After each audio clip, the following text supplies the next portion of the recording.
Welcome to Chapter 7. We're going to talk about chemical reactions in this chapter. We're going to jump right in here and talk about different things that we can observe that are evidence of a chemical reaction, something that shows us that a chemical reaction is actually occurring.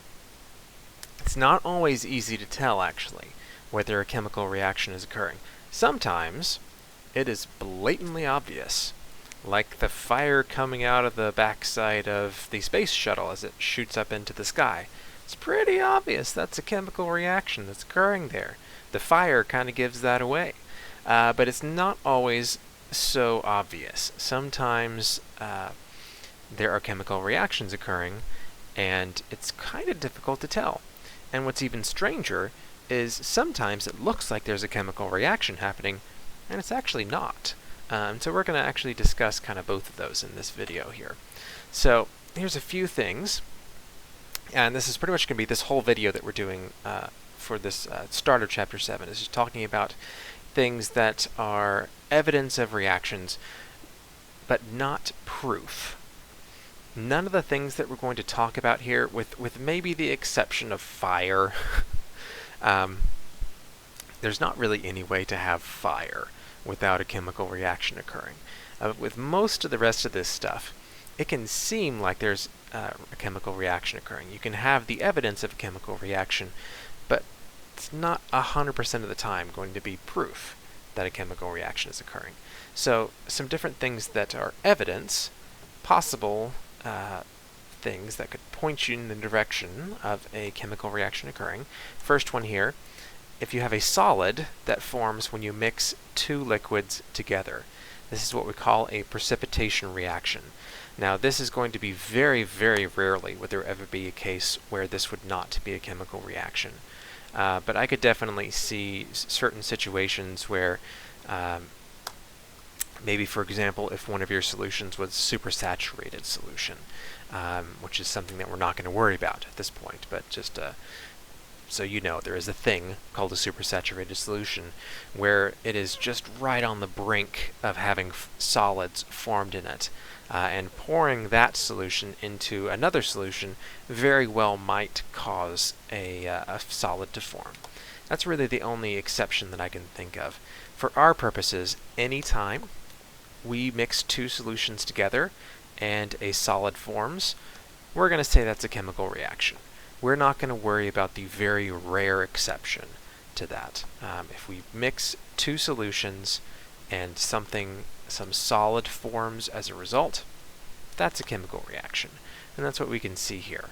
We have this yellow solution, we mix it with this clear solution, and we get some kind of a dark red, orange color solid that forms as a result. That is a precipitation. Another thing that is usually evidence of a reaction is the formation of a gas. Now, this is one where there actually are quite a few exceptions that are not actually chemical reactions. It's about 50-50, truthfully. There are quite a few things where you can form a gas, but there's not actually a reaction occurring. So, for example, boiling water. You're technically forming a gas when you do that. You're taking the liquid water, turning it into a gas, but that's not a chemical reaction. Something like the Alka-Seltzer here, as it dissolves, there are molecules in the Alka-Seltzer that react with stuff in the water to form CO2. That is an actual chemical reaction occurring that's creating those bubbles. So there's some situations like this where you form a gas. It's not actually a chemical reaction.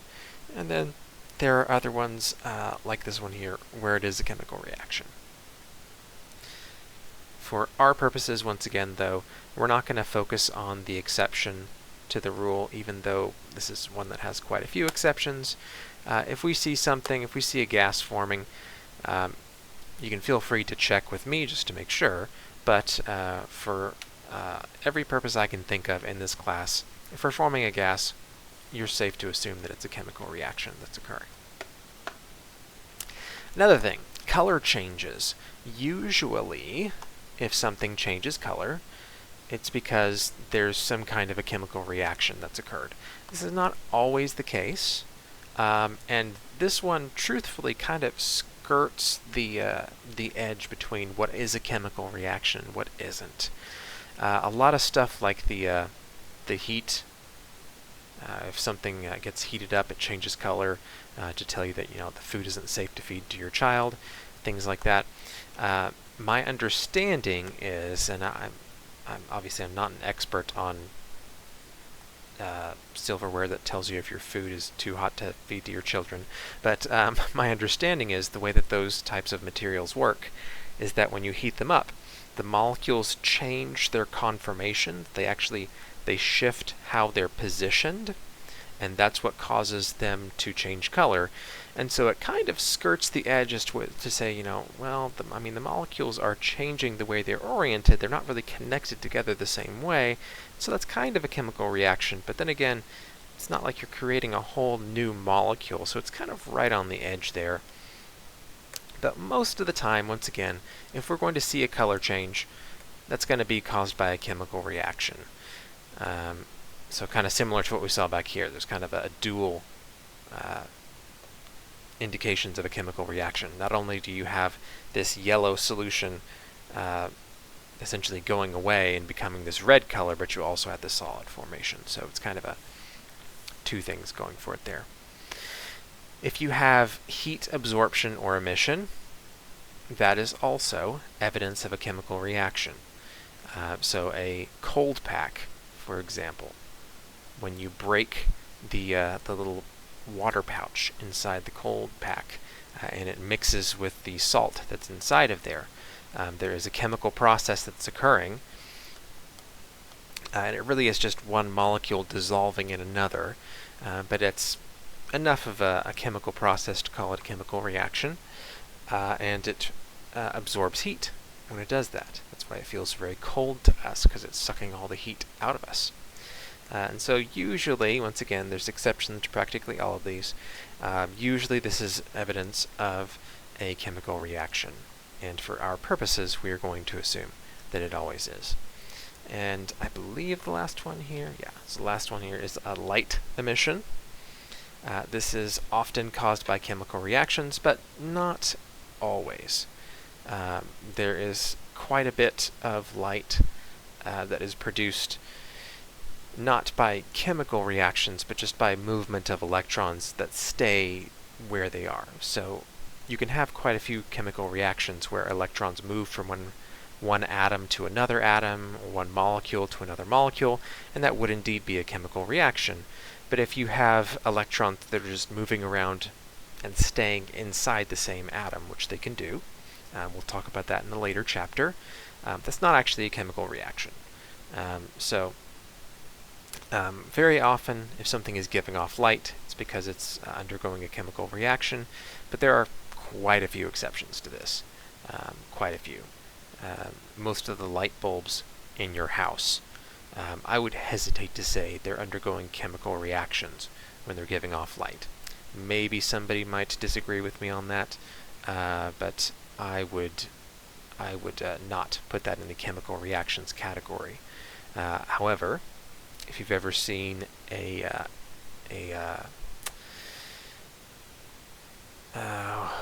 what do they call them around here? I call them lightning bugs. I think that's what most people call them around here, lightning bugs. Some people call them fire bugs or something like that. But anyway, lightning bugs, the little bugs that glow at night in the summer, giving off light.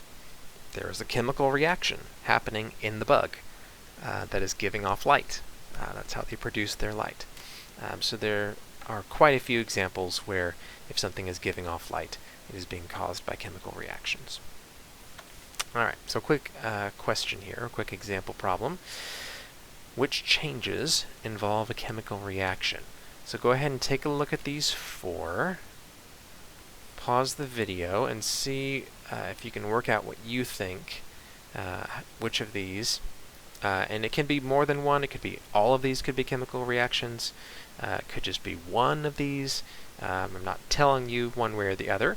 I just want you to look at each of these and determine whether you think each of them is a chemical reaction or not. So go ahead and pause the video and think about that for a minute.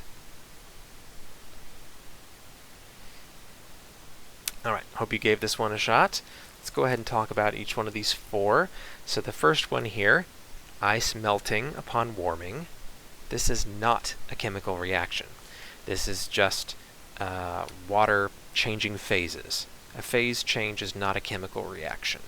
It was water before, it's water at the end, it's still just water. So no chemical reaction here. B, an electric current passes through water, resulting in the formation of hydrogen and oxygen gas that appears as bubbles rising in the water. So perhaps just from the extent of the description there, you might have guessed this is indeed a chemical reaction. And the hint that you're given there is that you're forming a gas. So you have oxygen and hydrogen gas bubbles that are created as a result of a chemical reaction. Number C, or not number C, letter C, iron rusting. That is also a chemical reaction. So it starts out as iron, and it is oxidized and turns into rust, iron oxide.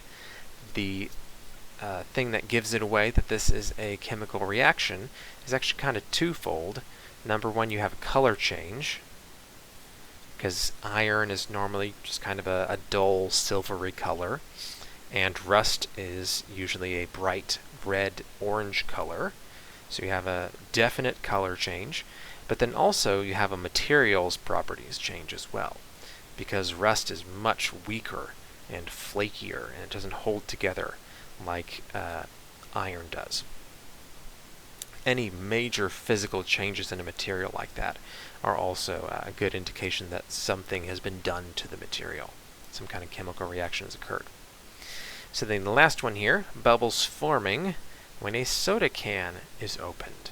This one is a little trickier, because it seems like it should be there was something in the soda that reacted and formed CO2, but it's actually not. This is actually not a chemical reaction. When they can the soda at the factory, they pressurize it with CO2. So they actually essentially inject CO2 into the liquid, and they keep it under pressure, and that's what keeps the CO2 in the liquid. But then when you pop the can open and you hear that psh, that is the release of the pressure. And because it's no longer under pressure, that CO2 starts to bubble out. It starts to escape from the liquid. And it's not actually a chemical process. It's just a gas that was trapped, no longer being trapped. So it was a gas that was just dissolved in a liquid before, and now it's a gas that's not dissolved in a liquid anymore. Chemically speaking, it didn't change at all. All right. Oh, I almost forgot about this. So let's look at this one real quick before we call it a day for this video. So if we're trying to determine whether we have chemical or physical changes that are happening, the main thing that we're looking for here, if we can see the molecules, if we can see what's happening with these, is the actual makeup of the molecule different? So in this first example here, we have CO2. The black balls are carbon, red ones are oxygen. So we have CO2 that's in the solid, and then CO2 that's just floating around. This is a physical change, not a chemical one, because it was CO2 before, and it's still CO2. The actual molecules themselves didn't change. They're just not confined anymore. They're not confined in a crystal structure like they were over here. But we don't care about that. If it's a chemical change, we need different molecules, like in this one, for example. So here we have propane, carbon and oxygen, or sorry, carbon and hydrogen, and it reacted and became this. So we have whole new atoms involved here. It's not just that they've been rearranged. We have all new stuff. There wasn't even any oxygen over here, and now there's all kinds of oxygen. So this has been burned. We burned the propane. So this is definitely a chemical change. And then the last one here, we have water over here, which is made up of oxygen and hydrogen. And over here we have oxygen and hydrogen. So we we haven't added any new stuff or taken any stuff away. It's still the same materials, but it is arranged differently. Here we had oxygen and hydrogen together in a 2-to-1 ratio, so 2 hydrogens for every 1 oxygen, and here they're separated. So this is a chemical change that's happened here, because it's not the same molecule anymore. And we talked about this somewhat in a previous chapter as well. So we'll just leave that there. And in the next one, we will talk about chemical equations and how to balance chemical equations. So I'll see you in the next video.